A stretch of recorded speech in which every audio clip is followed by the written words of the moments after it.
jërë ngeen jëf mbokk yi ànd ak ñun Sine TV ci seen spécial émission découverte di émission boo xamante ne dañ ko baaxee du koy def ci télévision numérique bi di télévision boo xamante ne li ko tax a jóg bokk na ci lépp lu di xew-xew ci diwaanu Fatick mu mën ko àggee askan wi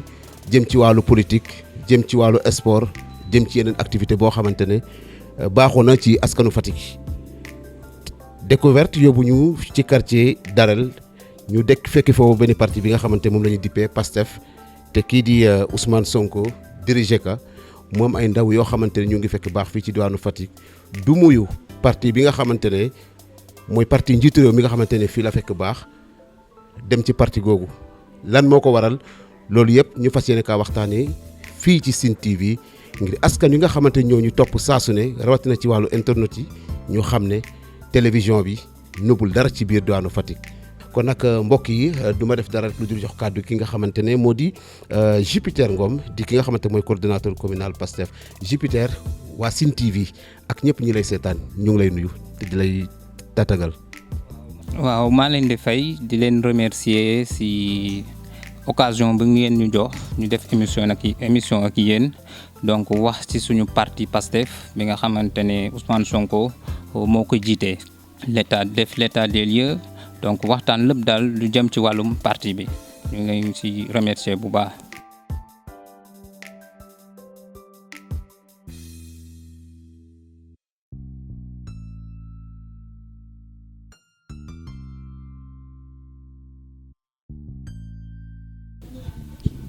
asalaamaaleykum maa ngi leen di nuyu yéen ñëpp di rafetlu teewaay bi donc man maa ngi tudd Ndiouk Faye Sarr enseignante à Fatick. donc pour l'instant maa fi représenté provisoirement jigéenu Fatick communal. jërëjëf kooku di Ndiouk Sarr di ki représenté jigéen ñi provisoirement danañ ci dellu si waat xam naa ci kanam tuuti kooku tamit dañu dem ci ki nga xamante ne moo di Lamine Diagne di ki nga xamante mooy chargé de communication Lamine ban moo nga am tey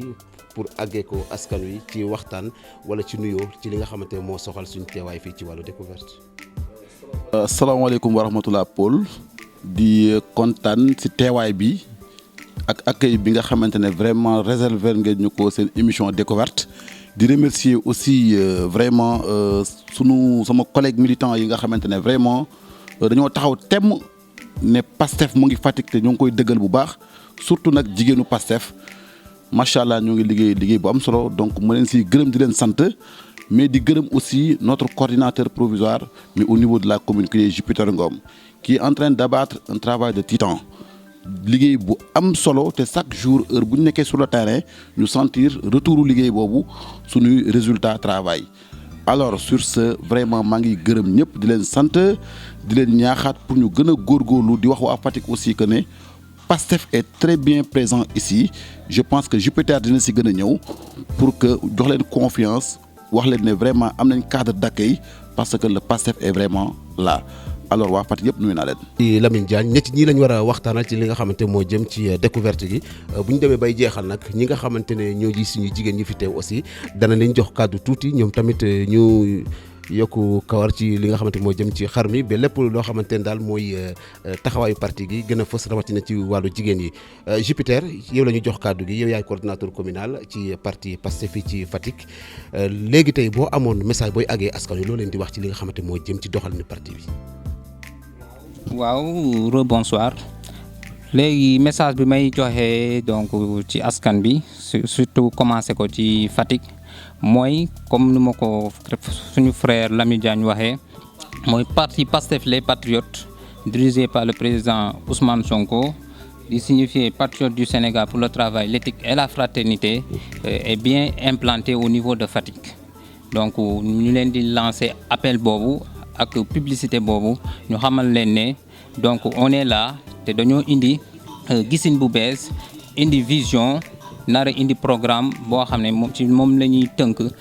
su fekkee yàlla def na ñu yor réew mi moom lañ koy doxalee. yow ndaw nga nekk fii ci Fatick di dëkk président de la République bëri na fi ay coow ci ndaw ñi amuñu xëy ku ne comportement bu ne yaa ngi koy génnee fii ci Fatick yaakaar nga ne problème boobu am ci wàllu ndaw ñi ci ñi nga xamante ne ñoo jiite réew mi la wala ci ndaw ñi la. waaw defe naa wàllum emploi problème emploi moom ñu jiite réew mi la ñoo war a donc def benn solution indi benn solution orientée jeunesse bi ba ñu mën a am donc ay emploi man mii di wax ak yow université UGB laa nekkoon université Gaston Berger de Saint-Louis jot naa fa am diplôme master donc maa ngi suivre ay stage fii présentement Fatick mais wàllum xëy daal gouvernement moo war a orienter jeunesse bi donc potentialité baa ngi fii y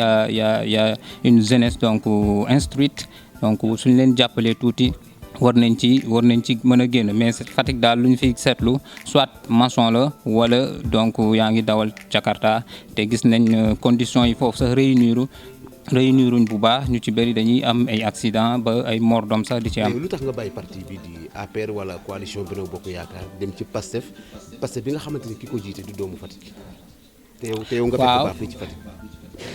waaw d'abord mosuma militer nag ci parti président mais dernièrement lors des élections présidentielles mën naa ne bokk naa ci ñu ko fal wax dëgg fa yàlla moom laa voté loon ndax vision bu mu indoon ak rupture bu mu waxoon. mais au-delà de ça man homme de principe la man du ma demee ci ne kii dañoo bokk dëkk rek wala dañoo bokk ethnie wala dañoo bokk donc lien de sang moo tax ma war ko jàppale su may jàppale nit day fekk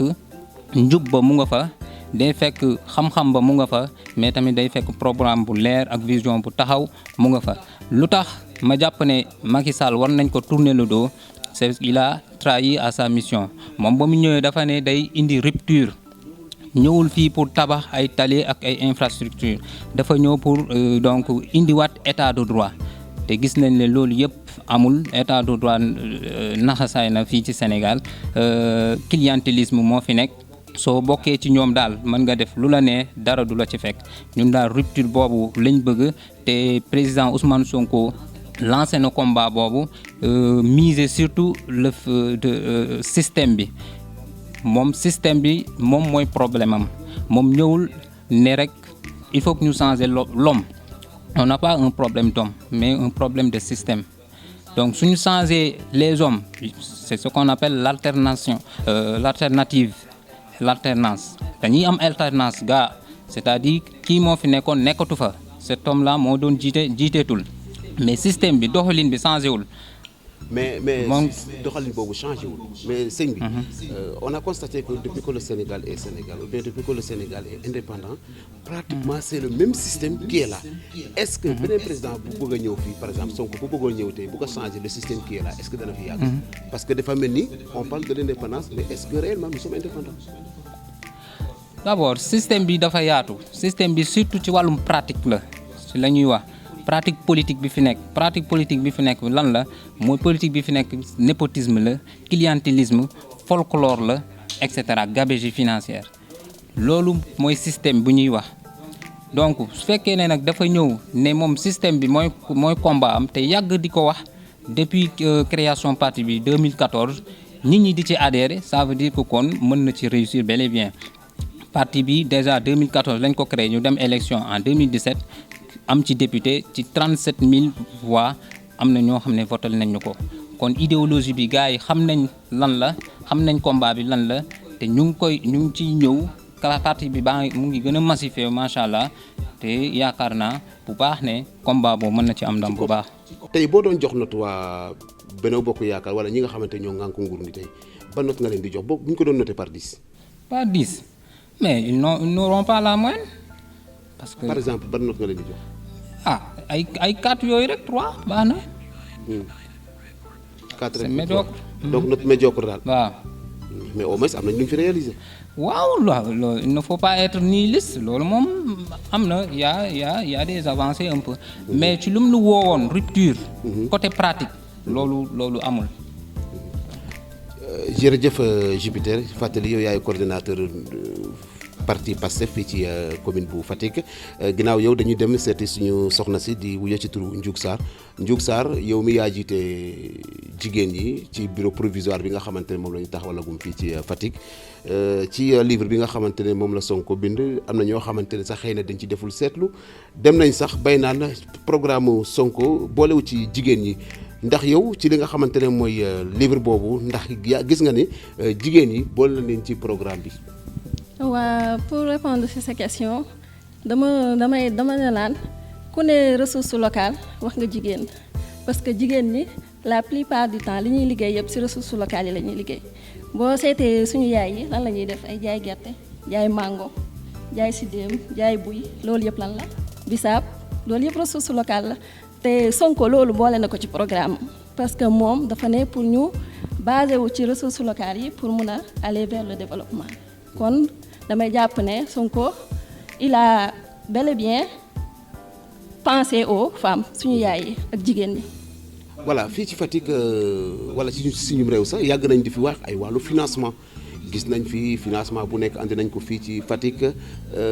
yow en tant que jigéen di jàngalekat est-ce que yow sentir nga ne jigéen ñu ngi gis seen bopp ci li nga xamante moo jëm ci wàllu financement ba lépp li nga xamante moo di programme plan Sénégal émergent bu Macky Sall mën a jàppandi tàmbale ko ci jigéen ñi parce que nee nañ képp koo xamante yaa fi falu jigéen ñi buñ ci jàppale du dem. non man moom dama gis ne financement ni ñu koy defee ci jigéen ñi baaxul. parce que déjà dañ leen koy jox sans ñu orienter leen léegi suñu leen ko joxee en tant que femme en tant que mère de famille da ngay dem def ko sa njaboot soo ko defee sa njaboot après ëllëg loolu du la jëriñ dara du la jural dara donc Sonko bu ñëwee ne ressources locales yi la bëgg a développer donc bu financer suñu yaay yi boole leen ak accompagnement boo xam ne ñoom dinañ mun a dem ba nu ñuy traiter ressources locales yooyu. gis naa ne financement foofu lay door a amee njëriñ mais du instant bi financement ni ñu koy defee parce que dañ lay jox xaalis bi nga lekk ko toog après ay bor moo la ciy fekk. yow mos nga jot ci financement yi. non mosuma jot ci financement yi. lu tax. parce que man du ma doon yëngu ci politique maa ngi door a dugg ci politique. mais dangaa bëgg wax ne ñiy yëngu ci politique ñooy jot ci financement yi. ah loolu laa gis fii de Fatick fii loolu laa fi gis. kon maanaam képp koo xamante ne defuloo politique financement doo ci bokk. ah loolu laa gis de ñu fi financé daal mooy ñi nga xam ne ñoo ngi ci ñu ngi leen di woo ci GIE association. da ngay bokk ci politique am da ngay bokk ci Benno Bokk Yaakaar parce que parti yi bëri nañ fi. ah ñi ma gis daal ñu fi politique fii daal ñooñu laa gis ñuy woo di leen financer. kon ñi faral président de la république ñoom ñooy jot ci financement yi ah loolu laa gis de man sama gis. mais est-ce que yéen bu yàlla defoon tey kii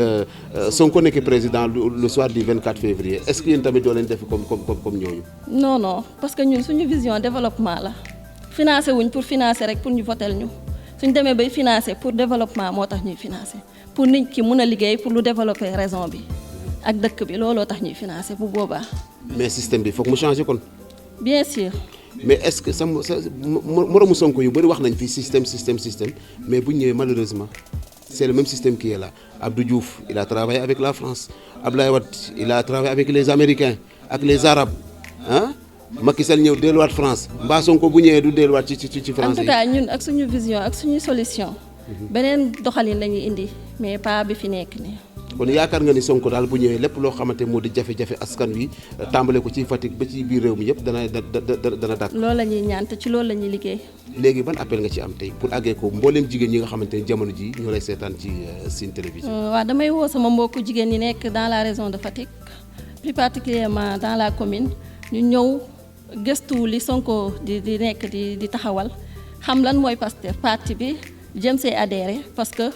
lu leen di jëriñ ëllëg lay doon incha allah. jërëjëf soxna Ndiogou Sarr fàttali mooy ki nga xamante ne provisoirement moo jiite jigéen yi nga xamante ne ñoo nekk fii ci commune bu Fatick soxal li di parti Pastef ginnaaw kàddu yi nga xamante ne moom la yëkkati jëmale ko ci li nga xamante ne noonu la gisee dëkk bi jëm ci wàllu jigéen yi ak taxawaay bi nga xamante ne moom la Sonko fas yéene taxaw fii ci Fatick fii ci suñu réew keroog bu nekkee président de la République le 24 février ak li nga xamante ne aussi mooy feem bu bees bi mu fa war a andi Ndiouk waxtaan nga ci waaye tamit wax nga ci li nga xamante ne mooy appel bi nga xamante moom nga ci woo mbooleem jigéen ñi nekk fii ci Fatick ngir ñu ñëw adhéré ci biir parti bi di Pastef ginnaaw loolu benn question laa ci am mu jëm ci wàllu parrainage est-ce que yow en tant que jigéen yaa ngi sol sa daal di dugg ci biir koñ yi di fexe di expliquer liñ la moo di solo parrainage bi ngir ñoom ñu mën a jàppale parti bi di Pastef.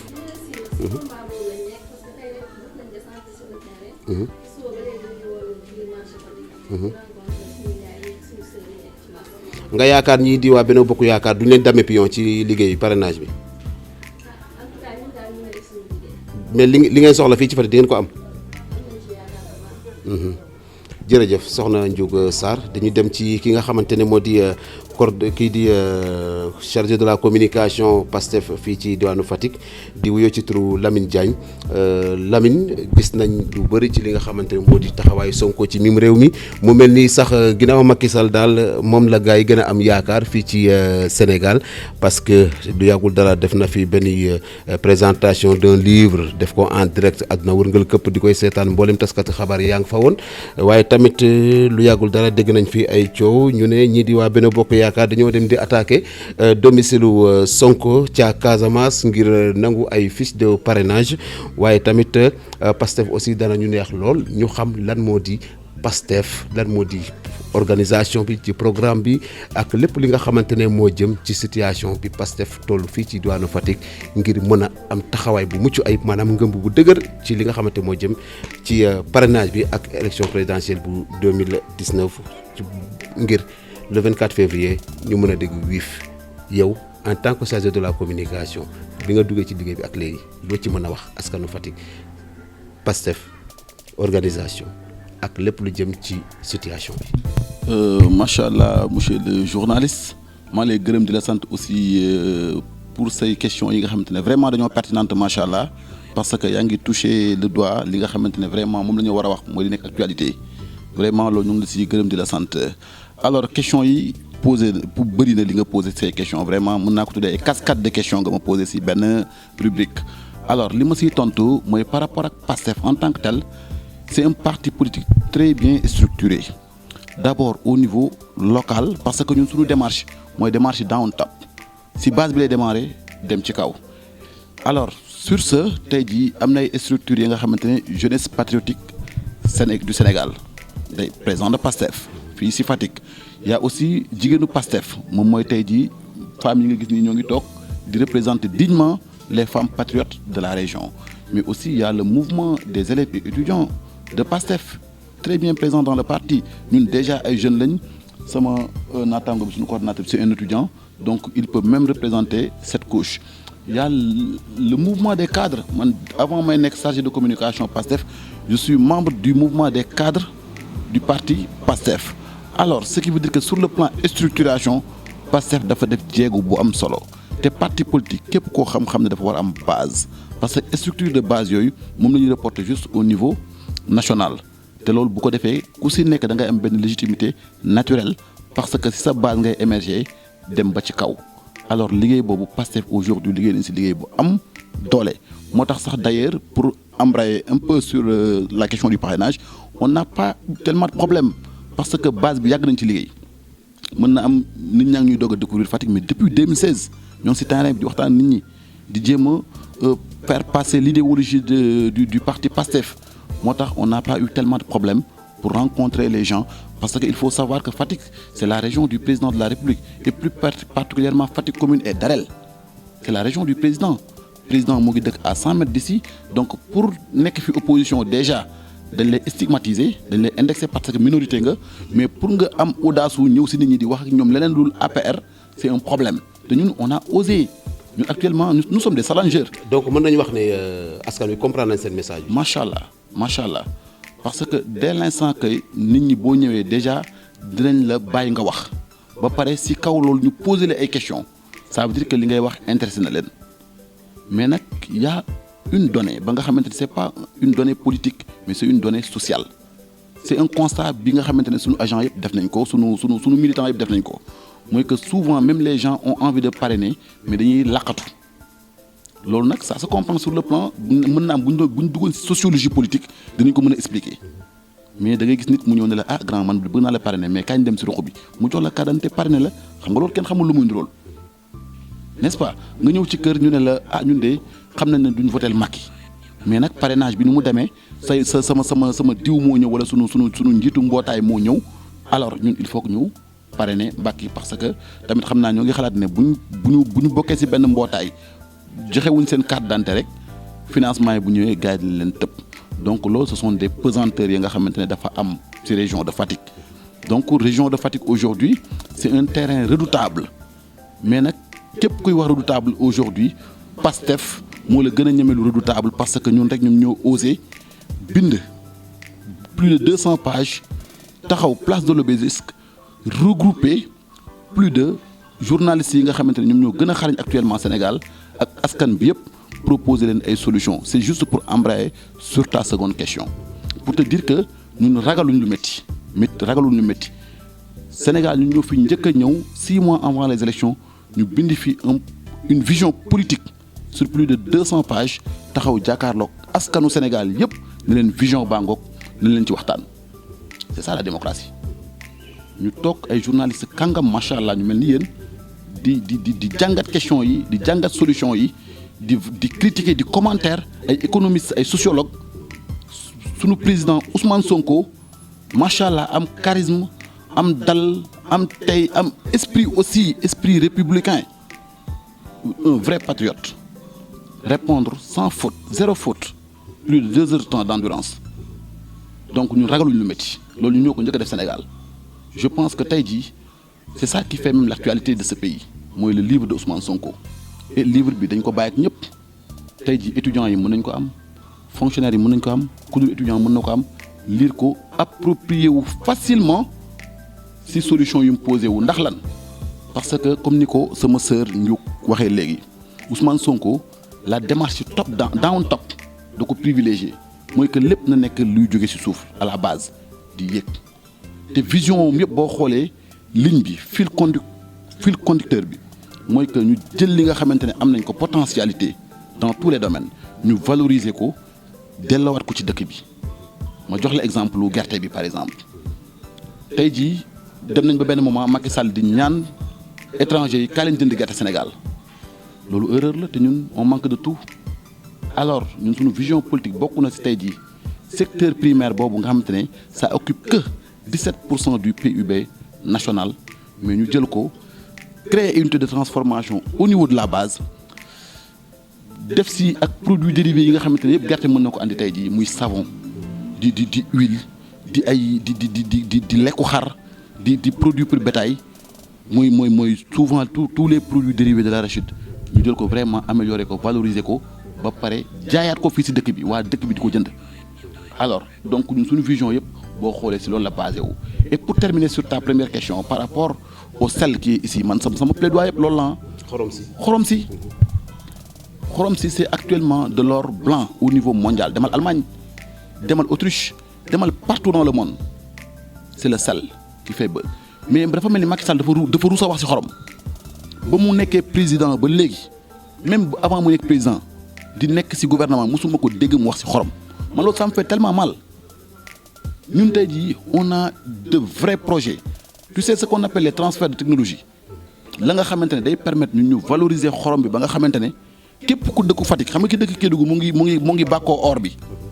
ki dëkk Thiès di bàkkoo phosphate bi mais ñun waa Fatick Sine dañoo waroon di bàkkoo xorom si mais malheureusement xorom si boo fa ne yaa ngi fay jublu see ñu ne la booy boo fa demee di nga tooy parce que tellement de moyens rudimentaires et puis sunu maman yaa fa nekk si suufu naaj bu tàng bi ñu fay góorgóorlu pour ay saaku téeméer loolu président bu am vision non dina xalaat leneen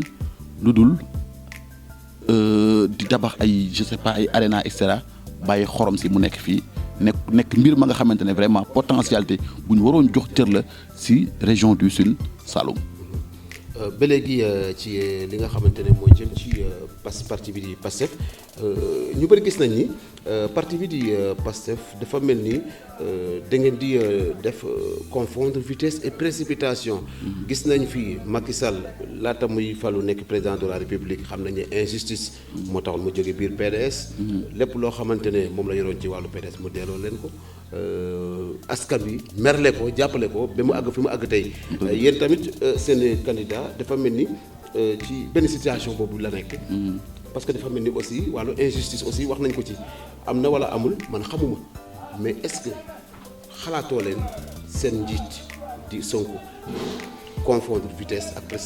précipitation ci li nga xamante moo jëm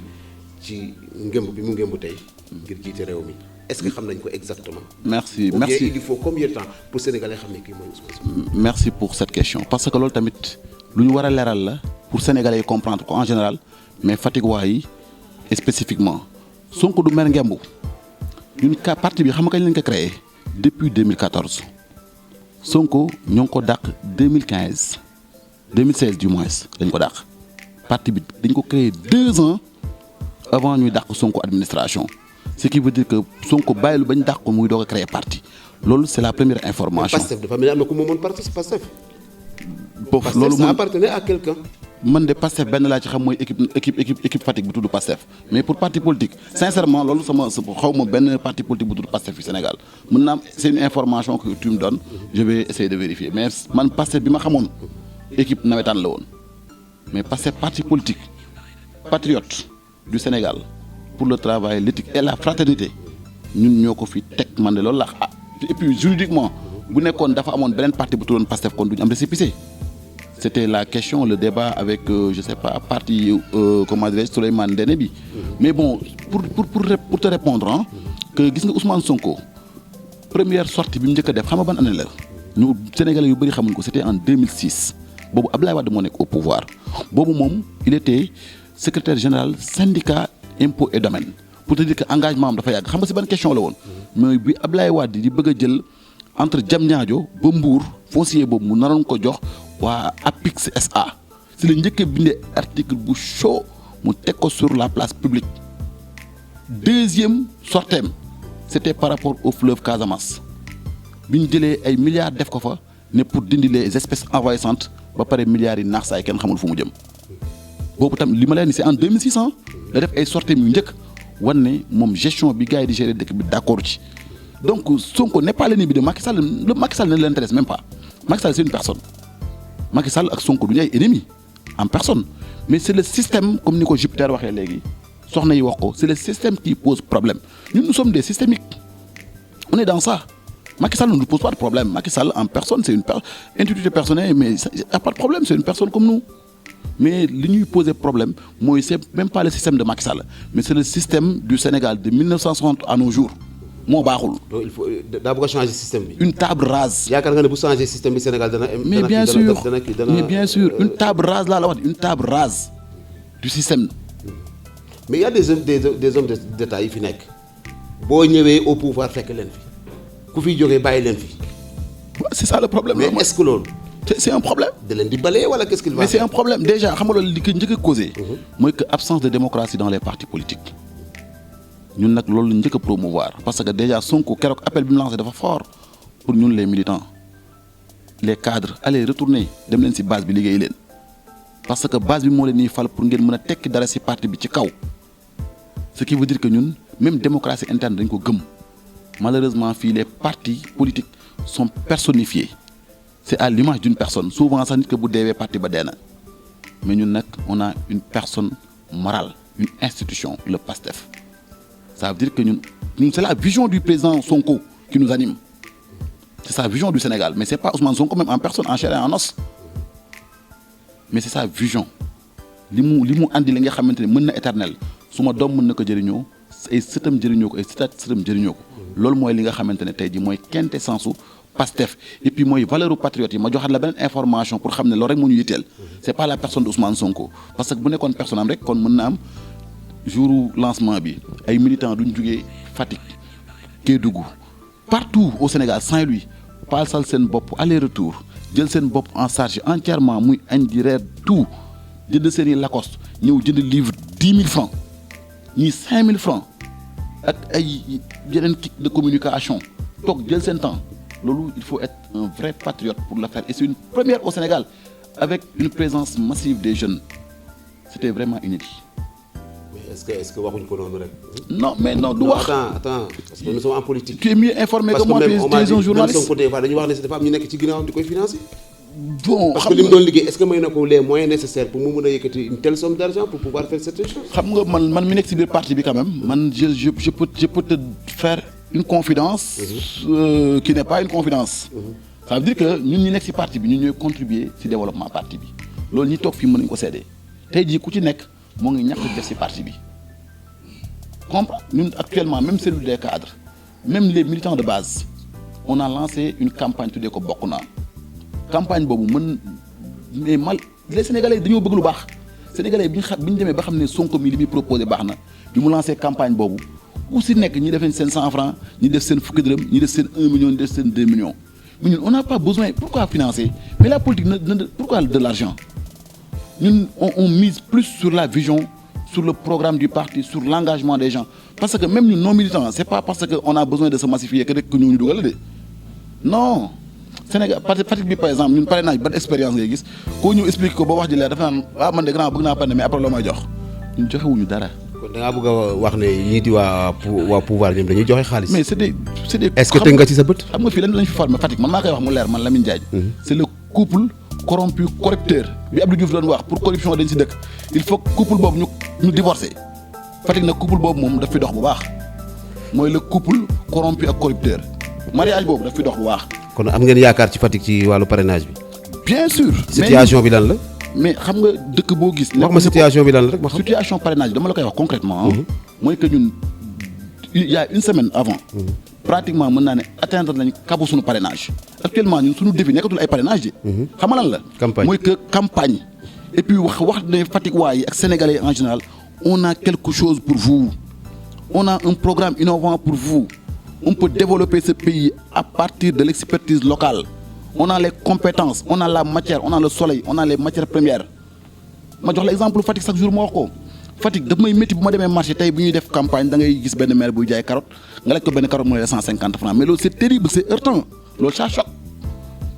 te bassin de rétention bi léegi lu ñu fi def il paraît que bassin de rétention bi y a même pas un mois am na benn femme bu fa daanu ba génn fa àdduna loolu mën nga ko confirmer en tant que journaliste. mais loolu tey jii lu waroon nekk tey jii potentialité nit ñi di ko jëriñoo mu dem ba nekk source de danger mais c'est un problème ñun tey jii bu Pastef jëloon nguur ñun yàlla def ñu dem tamit ba jël nguur au niveau local lu mel ni mairie mais kon ngeen xam ne lépp dëgg la kon tey jii pëlga bi ñuy wax ginnaaw tali bi nga gis bassin de rétention yi nekk foofu nekk fa ay source de danger biodiversité bi animaux yi di fa daanu et cetera mais kon ay zone maraîchage lañ koy def Fatick dama lay may bu boobaa ay délai laa lay jox parce que loolu c'est pratique du ay caaxaan 6 mois wala 3 mois Fatick commencé nekk zone maraîchage dëgg comme Mboro avec la maîtrise même du sel parce que gars yi les gens ont peur du sel mais c'est pas un problème le sel c'est un avantage c'est pas un inconvénient ça doit pas être un blocage et aujourd'hui on a des technologies simples pour travailler là où le sel est carrément présent pour vous dire que Pastef heureusement ba macha allah sunu président am na xam-xam ñun tamit am nañ xam-xam jëluñ politique def ko métier dañoo am métier doo ko ñëw ci politique pour jël suñu métier boobu mettre ko au service de la population. kon yow da ngaa bëgg a wax ne Macky Sall mi nekk président di doomu Fatick dafa waroon nekk atu pour Fatick mais finalement blocage la. bu rëy Macky Sall blocage bu rëy la pour Fatick. ci moom la am ci ñi mu nommé fii ci kii bi. à 2 niveaux moom premièrement parce que moom mooy nommé. deuxièmement dafa nommé ay arrivistes man maa ko wax yàgg naa ko wax avant may ñëw si télé bi. ba mu suivre carrément samay sorties yàgg naa ne Macky Sall premièrement moom la parce que moom mooy tànn mais deuxièmement moom moo xool ay arrivistes ay incompétents ay ñi nga xamante ne dañoo jël politique def ko métier ay ñi nga xamante ne sans politique duñ dund sans politique duñ am kër ils n'ont jamais pensé avoir une maison sans la politique loolu mooy problème bi mosuñu yaakaar ne dinañ dawal oto dëkk ci kër yu baax yi mais heureusement ba ñun waa Pastef yàlla suturaal nañu côté boobu. loolu mooy problème léegi nag ñooñu non même du ma jeexal foofu parce que dafa am solo parce que léegi nag ñooñu xam nga problème bi ñuy posé amul problème léegi ma jeexalee foofu ñooñu problème bi ñuy posé xam nga lan la mooy que ñooñu dañuy ñëw ci pouvoir pour cëkkatoo njàqare askan bi parce que Macky bu mu leen di fal c'était pour que ñu jàppale jeunes yi pourquoi les jeunes sont frustrés parce que Macky ñi mu fal ñoom Macky daf leen tabb ba pare ñaata décret ñoo wàcc Fatick ba pare ñooñu amuñ benn retour pour jeunes yi léegi jeunes yi frustré tey jii ay mouvement Fatick moo ma ñor ay mouvement Fatick est frustré tout sauf Macky front et cetera rek ngay dégg jeunes yi ñoo ngi kaas Marème Faye Sall récemment 35 millions yi mu yàq fii si stade bi xaw ma ñaata millions mais bu ko defoon sama projet maraîchage boobu may wax wala sama projet ginaar yi wala mu def ko si projet soxna yi mais kon Sénégal jëm kanam mais mu ñëw di ko pasaree te loolu achat de conscience la. jërëjëf Lamine Diagne fàttali yow yaay chargé de la communication bu parti Pastef fii ci diwaanu Fatick soxna Ndeye Fatou tuuti rek ci espace 1 minute nga wax nu naka nga gisee parti bi di Pastef ba mu tax nga bàyyi lépp ñëw dugg ci te ngay doomu Fatick njiitu réew mi dëkk fii Fatick. d'accord salaamaaleykum maa ngi nuyu ku nekk ak turam ak santam di rafetlu taxawaay bi man Ndeye Astou Diouf laa tudd nekk étudiante à l'université Gaston Berger waaw man doomu Fatick laa bien que mais vision bu Sonko moo ma tax a jóg dama seet ni Macky Sall franchement liggéeyul dara ci dëkk bi amul emploi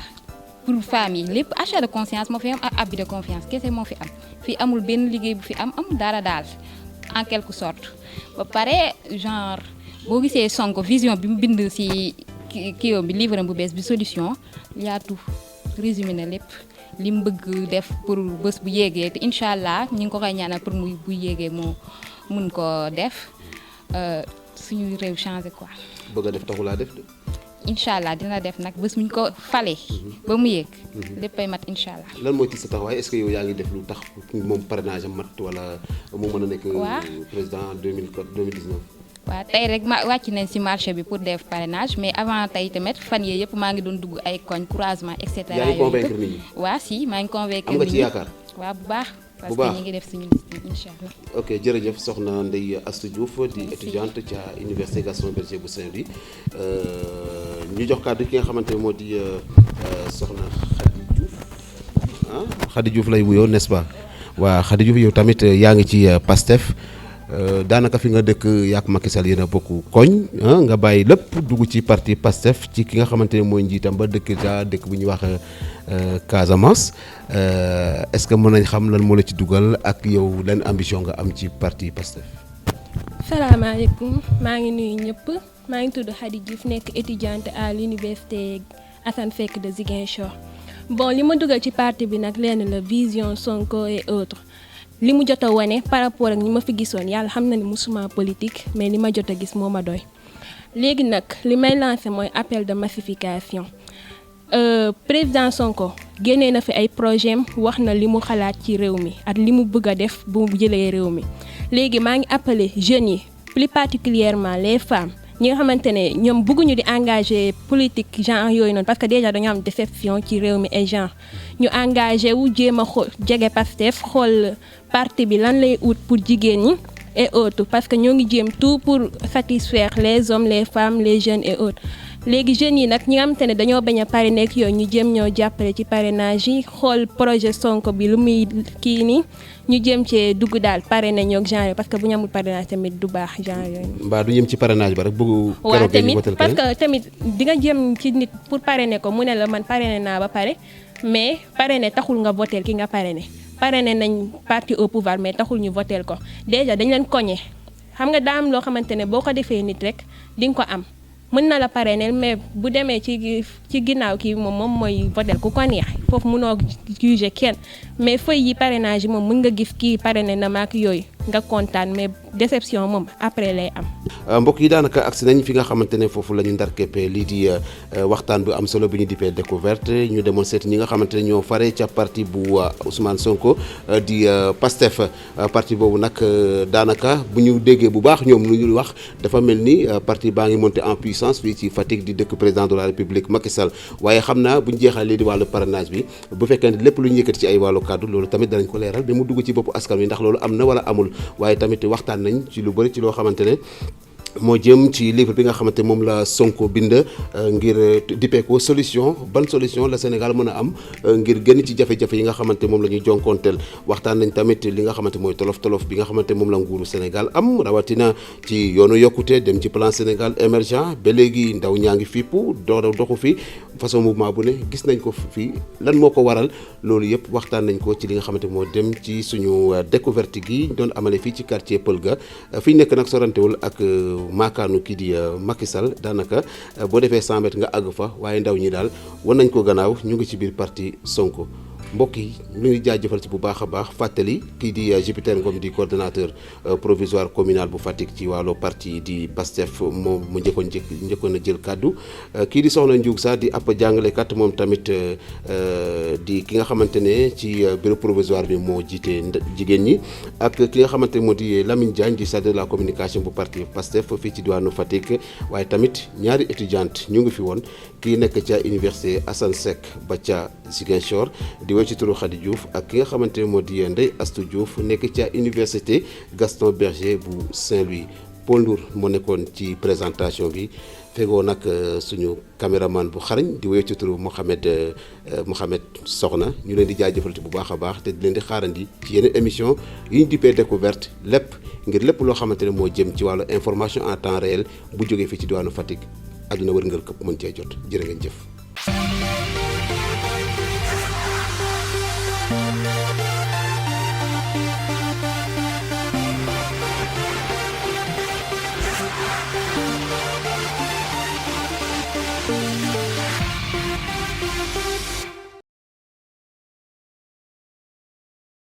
et Sine TV ci kaw ci kanam. Salut tout le monde, moi c'est Fatmata Bintoundour, étudiante en licence 2 en journalisme et communication, l'Institut de management et de communication. Moi je suis Sine TV, alors vous aussi, faut suivre la Sine TV. Informez-vous en temps réel. Sine TV, Montréal. Yo, what's up? C'est moi Edmond Flow, aka The Hitmaker, maa ngi ci biir Sine TV, gars yi nekk leen ci biir. Salut tout le monde, moi c'est Fatoucha, je suis étudiante en marketing, management et communication à Happy Business School. Donc moi je vous invite à suivre la Sine TV, car Mokoya. Sine TV, informez-vous à temps réel.